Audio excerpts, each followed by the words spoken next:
ببینم تو اصلا بلدی با کامپیوتر کار کنی؟ خب اگه بهم بگی با کدوم دکمه روشن میشه میتونم یه کاریش بکنم.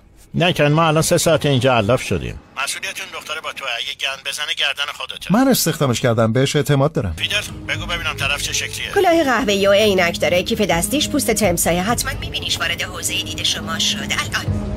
خب براش پیغام میفرستم که ماشینی که میاد دنبالش تغییر داره. خوبه عزیز دل. بفرستش. حالا میره کافی شاپ لویجی طبقه همکف. از کجا میدونی خودشه؟ گفتم که من میزنم تو میرقصی. جین داره میاد سمت تو. من تو موقعیتم. جای حواست به اطراف باشه، دستاتم تو جیبت نباشه.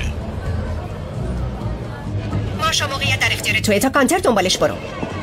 وقتی رادیو رو وصل کردی اطلاع بده. دارم نزدیک میشه. چرا اسم میکنم قضیه بو داره؟ منم بوشو اسم میکنم. مارشا رادیو رو وصل کنه، تایید کن. روزتون خوش قربان. نوبت شماست. چرا اسم میکنم به جز ما یه عده دیگه هم تو بازی هم؟ امکان نداره اگه اینجوری بود متوجه میشدم. خیلی عجیبه، یا ارتباطمون مشکل پیدا کرده یا آدم خیلی کار درست طرفی. با تجربه‌ای که من دارم میگم مشکل از ارتباطمون نیست، ممکنه کاری کی باشه.